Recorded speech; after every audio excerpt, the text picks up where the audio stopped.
Have you ever forgotten your phone? When did you realize you'd forgotten it? I'm guessing you didn't just smack your forehead and exclaim, "Damn," apropos of nothing. The realization probably didn't dawn on you spontaneously. More likely, you reached for your phone, pawing open your pocket or handbag, and were momentarily confused by it not being there. Then you did a small mental restep of the morning's events. Shit. In my case, my phone's alarm woke me up as normal, but I realized the battery was lower than I expected. It was a new phone, and I had this annoying habit of leaving applications running that drained the battery overnight. So, I put it on charge while I showered instead of into my bag like normal. It was a momentary slip of the routine, but that was all it took. Once in the shower, my brain got back into the routine. It follows every morning, and that was it. Forgotten. This wasn't just me being clumsy. As I later researched, this is a recognized brain function. Your brain doesn't just work on a level, it works on many. Like when you're walking somewhere, you think about your destination and avoiding hazards, but you don't need to think about keeping your legs moving properly.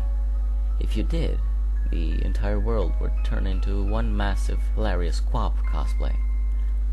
I wasn't thinking about regulating my breath, I was thinking whether I should grab a coffee on my drive to work, which I did. I wasn't thinking about moving my breakfast through my intestines. I was wondering whether I'd finish on time to pick up my daughter Emily from the nursery after work and get stuck with another late fee. This is the thing. There's a level of your brain that just deals with routine, so that the rest of the brain can think about other things. Think about it. Think about your last commute. What do you actually remember? Little, if anything, probably. Most common journeys blur into one, and recalling anyone in particular is scientifically proving to be difficult. Do something often enough, and it becomes routine. Keep doing it, and it stops being processed by the thinking bit of the brain and gets regulated to a part of the brain dedicated to dealing with routine. Your brain keeps doing it without you thinking about it.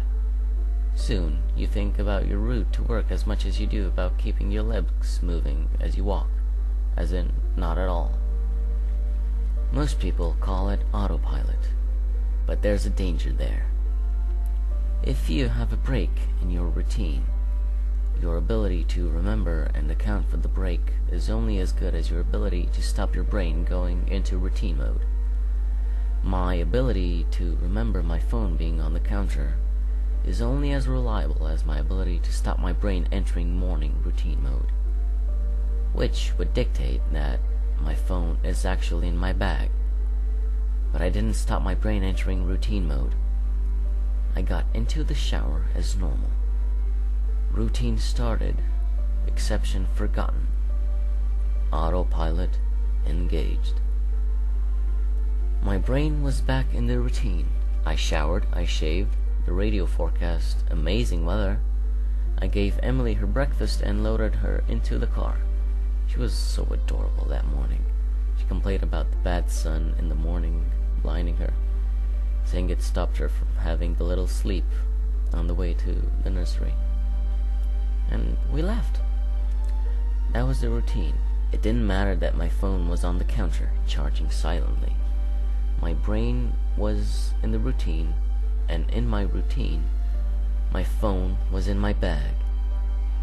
This is why I forgot my phone.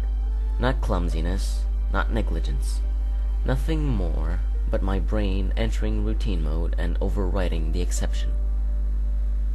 Autopilot engaged. I left for work. It was swelteringly hot that day already. The bad sun had been burning since before my traitorously absent phone woke me up.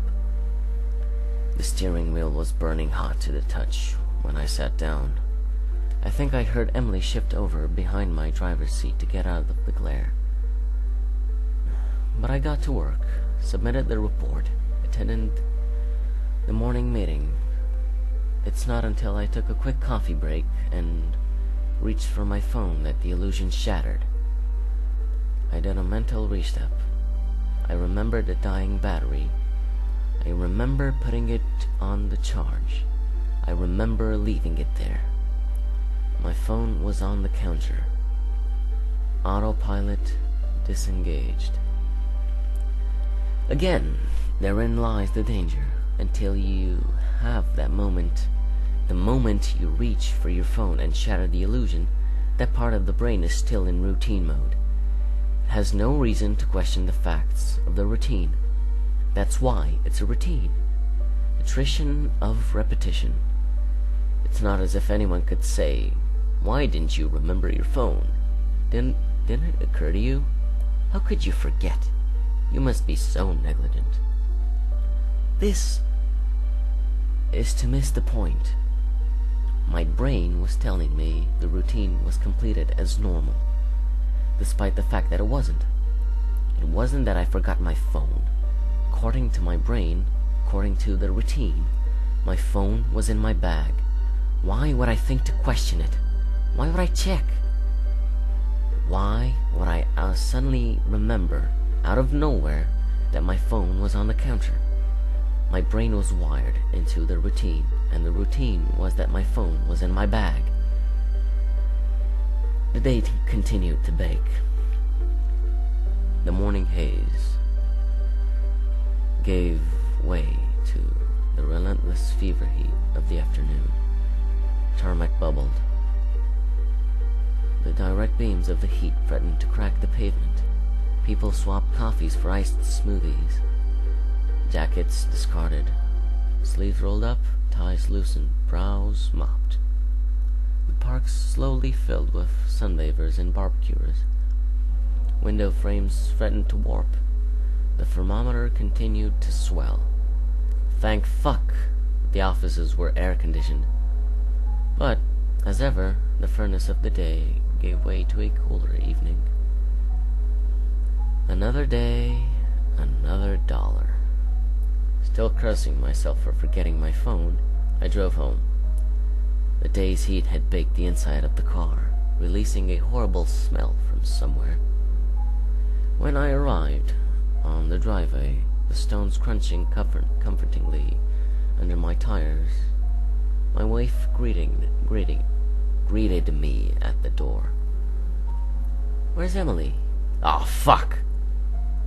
As if the phone wasn't bad enough. After everything, I left Emily at the fucking nursery after all. I immediately sped back to the nursery. I got to the door and started practicing my excuses, wondering vainly if I could charm my way out of late fee. I saw a piece of paper stuck to the door. "Due to vandalism overnight, please use side door. Today only." Overnight? What? But the door was fine this morning. I froze. My knees shook. Vandals. A change in the routine. My phone was on the counter. I hadn't been here this morning. My phone was on the counter. I'd driven past because I was drinking my coffee. I had not dropped Emily off. My phone was on the counter. She'd moved her seat. I hadn't seen her in the mirror. My phone was on the counter. She'd fallen asleep out of the bad sun. She didn't speak when I drove past her nursery. My phone was on the counter. She changed the routine. My phone was on the counter. She changed the routine, and I'd forgotten to drop her off. My phone was on the counter. 9 hours, that car, that baking sun, no air, no water, no power, no help. That heat. The steering wheel, too hot to touch. That smell.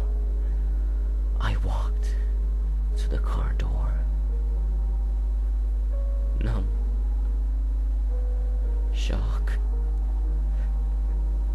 I opened the door. My phone was on the counter, and my daughter was dead. Autopilot. Disengaged.